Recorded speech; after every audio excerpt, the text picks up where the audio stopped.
compañeras, compañeros diputados, medios de comunicación que nos acompañan y a quienes siguen la transmisión de la Comisión Permanente. El día de hoy, la titular de la Comisión de Derechos Humanos del Estado de Puebla ha optado por liberar su informe anual únicamente por escrito.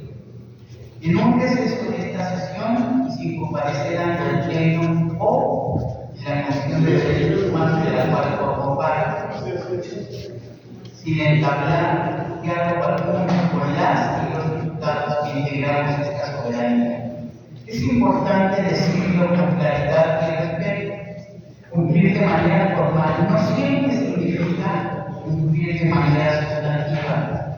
En efecto, de conformidad con lo establecido por el artículo 142 de la Constitución Política del Estado Mexicano de Puebla, así como por el artículo 15, fracción quinta de la Ley de la Comisión de Derechos Humanos del Estado, la Comisión tiene la obligación de rendir un informe ante el Congreso del Estado. Sin embargo, la rendición de cuentas en un Estado democrático no se aborda con la entrega de un documento, sino que exige explicación pública, contraste de datos y apertura al escrutinio legislativo. Hoy, lamentablemente, ese ejercicio no está ocurriendo. La ausencia de la titular de la Comisión de Derechos Humanos en un ejercicio de diálogo no es un tema menor ni particular. Significa que este Congreso no puede preguntar, aclarar, ni contrastar cifras, ni mucho menos profundizar en los criterios con los que se evalúa el desempeño del organismo constitucionalmente autónomo encargado de proteger los derechos humanos de las y los poblanos. Hoy no hay diálogo, hoy no hay contraste ni rendición de cuentas sustantivas. Y eso es especialmente grave cuando existen señalamientos públicos sobre el bajo impacto real de la Comisión en la defensa de los derechos humanos del pueblo. ¿Cómo se evalúa realmente un organismo de derechos humanos? Es necesario precisar algo fundamental. Desde estándares académicos de política pública y de derechos humanos, la productividad sustantiva de un organismo como la Comisión no se mide por archivos, incompetencias, desistimientos, no ratificaciones y acumulaciones administrativas. Eso es gestión interna, pero no de defensa de los derechos humanos.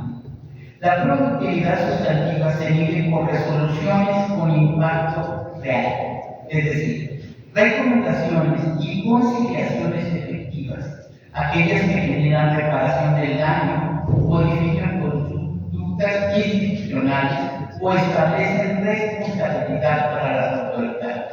Este criterio no es una opinión política, está respaldado por los principios de París de la ONU, por la Oficina del Alto Comisionado de las Naciones Unidas para los Derechos Humanos, por la Corte Interamericana de los Derechos Humanos y por la doctrina especializada en derechos humanos. De acuerdo con el informe público presentado por la Comisión, se realizaron 8.563 quejas formales durante el periodo informado.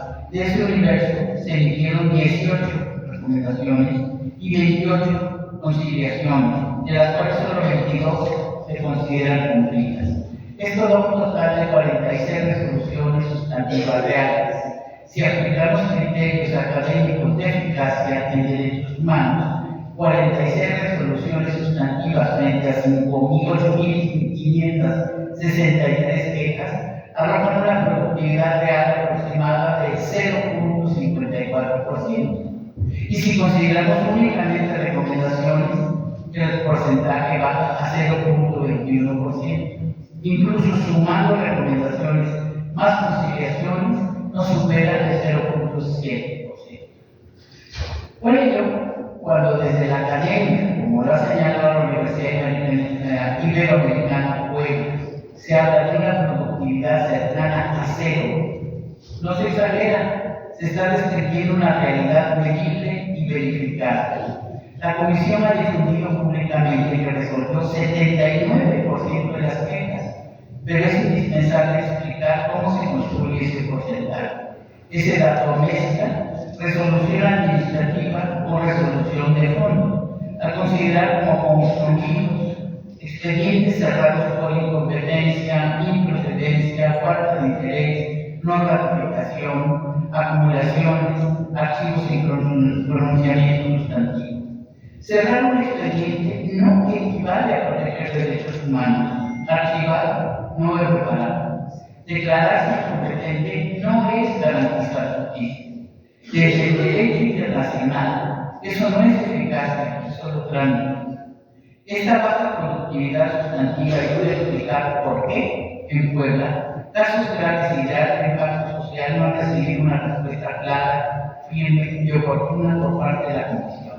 Entre ellos, la Comisión Nacional de Derechos Humanos presentó 2 acciones de inconstitucionalidad del artículo 480 del Código Penal del Estado de Puebla, relativo al delito de ciberasedio por vulnerar la libertad de expresión, criterio que coincidió con las advertencias previas de organizaciones civiles y especialistas en derechos humanos, llamando la atención la falta de una acción de inconstitucionalidad frente a dicho delito por parte de la Comisión, señalamientos por violaciones mutuales en el afán, abusos cometidos por agentes ministeriales, acoso judicial contra periodistas y restricciones a la libertad de expresión, casos de mujeres indígenas fallecidas en contextos de atención médica deficiente, casos de niñas víctimas de delitos sin atención adecuada por barreras lingüísticas. Estos asuntos no se resuelven con archivos, se enfrentan con resoluciones firmes, públicas y con impacto estructural.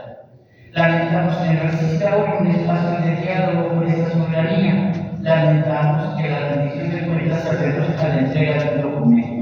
Y dejamos constancia desde esta tribuna de que este Congreso tiene la responsabilidad de analizar a fondo el informe recibido y de exigir mejores resultados en la defensa real de los derechos humanos, al tiempo de solicitar que de manera formal se realice una comparecencia de la titular, como nos lo permite el artículo 227 de la Ley Orgánica del Poder Legislativo. A la titular de la Comisión le abrimos la puerta para que proponga un cambio de fondo en las acciones del organismo con la finalidad de proteger y defender de manera efectiva los derechos humanos de la ciudadanía, porque los derechos humanos no se defienden con estadísticas administrativas, se defienden con verdad, reparación y justicia. Muchas gracias.